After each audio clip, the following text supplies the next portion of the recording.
বিসমিল্লাহির রহমানির রহিম। আসসালামু আলাইকুম। আজকের কথা বলার বিষয় হচ্ছে নিজে বাঁচি, পরিবার ও দেশকে বাঁচাই, ধূমপান মুক্ত সমাজ গড়ে তুলি। পৃথিবী যেখানে বিস্ময়করভাবে মানুষ মঙ্গল গ্রহে অভিযান চালিয়েছে, সেখানে অসম্ভব বলে কিছু নেই। সুখী, সুন্দর, নিরাপদ জীবন গড়ে তুলতে হলে অবশ্যই ধূমপান ত্যাগ করা উচিত। পৃথিবীর জীবনকে অপরূপ করে সাজাতে এবং রোগমুক্ত রাখতে সবাই আমরা চাই। তাই নিজ উদ্যোগে এবং প্রয়োজনে ধূমপান অভ্যাস ত্যাগ এবং প্রতিরোধ গড়ে তুলি।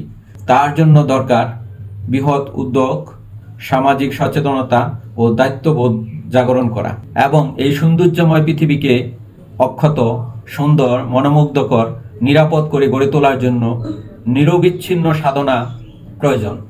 আর এটা হলো আর নয় ধূমপান, আর নয় বিষপান। রক্ষা করি জীবন এবং সভ্যতা, গড়ে তুলি সুস্থ জীবন, যাতে তৈরি হয় সুস্থ মন, ফলে পৃথিবী হবে নিরাপদ।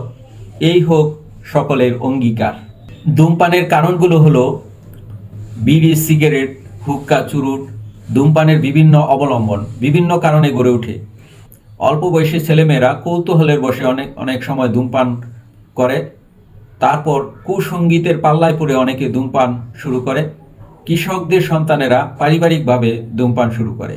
অনেকে স্মার্টনেস, আভিজাত্য ও সামাজিকতা বজায় রাখার জন্য ধূমপান শুরু করে। ধূমপায়ীর সংখ্যা পৃথিবীতে কেমন? ধূমপায়ীর সংখ্যা দিন দিন পৃথিবীতে বেড়েই চলেছে।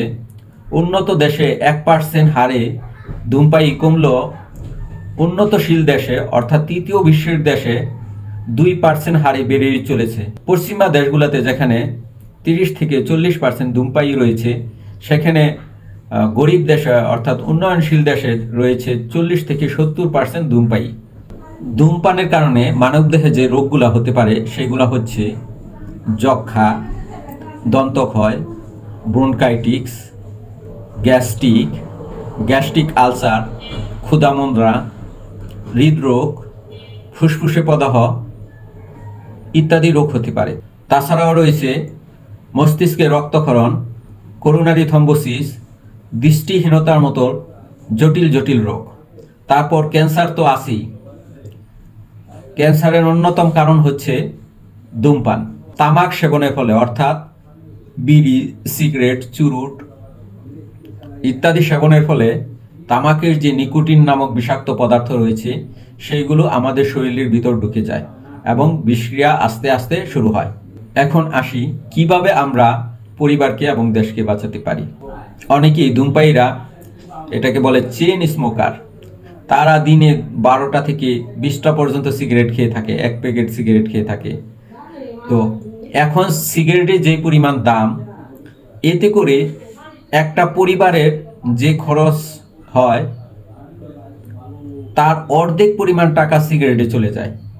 ওই ব্যক্তি যদি ওই টাকা সিগারেটের পিছে খরচ না করলে তার পরিবারের পিছে খরচ করত, তাহলে পরিবারটা যেরকম এখন চলতেছিল তার চেয়ে অনেক ভালো চলতো।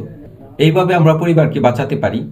অন্যদিকে আমরা কিভাবে দেশকে বাঁচাতে পারি? ধূমপান ত্যাগ করে আমাদের দেশে বিদেশি কোম্পানি সিগারেটের ব্যবসা করে বিলিয়ন বিলিয়ন ডলার প্রতি বছর নিয়ে যাচ্ছে, বিদেশে নিয়ে যাচ্ছে সিগারেট বিক্রি করে। আর আমরা সেই সিগারেট খেয়ে বিদেশিদের বিলিয়ন বিলিয়ন ডলার দিয়ে দিচ্ছি। অন্যদিকে আমরা যে প্রতিনিয়ত সিগারেট খেয়ে ধূমপানের ফলে আমাদের যে শরীরের ক্ষতি হয়, বিভিন্ন ডিজিজ হয়, এই ডিজিজগুলা হওয়ার সাথে সাথে কিন্তু আমরা মরে যাই না। দীর্ঘ সময় আমরা বেঁচে থাকি, এইসব রোগের ট্রিটমেন্ট করি। এই ট্রিটমেন্টের কারণে আমাদের যেই ওষুধগুলো আমরা ব্যবহার করি দীর্ঘ সময়, এইসব র মেটেরিয়াল বিদেশ থেকে আসার কারণে আমাদের বেশিরভাগ টাকাগুলো, ওষুধের টাকাগুলো বিদেশে চলে যায়, কারণ বিদেশ থেকে আমরা র মেটেরিয়াল নিয়ে আসি। এই সিগারেট যদি আমরা না খেতাম, আমাদের যদি এইসব অসুখ না হতো, তাহলে আমাদের এইসব ডিজিজ হতো না। ডিজিজ না হলে আমরা ওষুধও খেতাম না, আমাদের বিদেশে ডলারও চলে যেত না। এইভাবে আমরা দেশকে বাঁচাতে পারি। পরিশেষে আমি এটাই বলতে চাই, আসুন ছাত্র জনতা সবাই মিলে আমরা ধূমপান ত্যাগ করি এবং ধূমপান প্রতিরোধ করি, দেশকে বাঁচাই। পরিশেষে বন্যা দুর্গত মানুষের জন্য দুঃখ এবং সমবেদনা প্রকাশ করছি এবং যারা মারা গেছে তাদের রুহের মাগফিরাত কামনা করছি। আজকের মতো এখানেই থাক। আল্লাহ হাফেজ। আসসালামু আলাইকুম।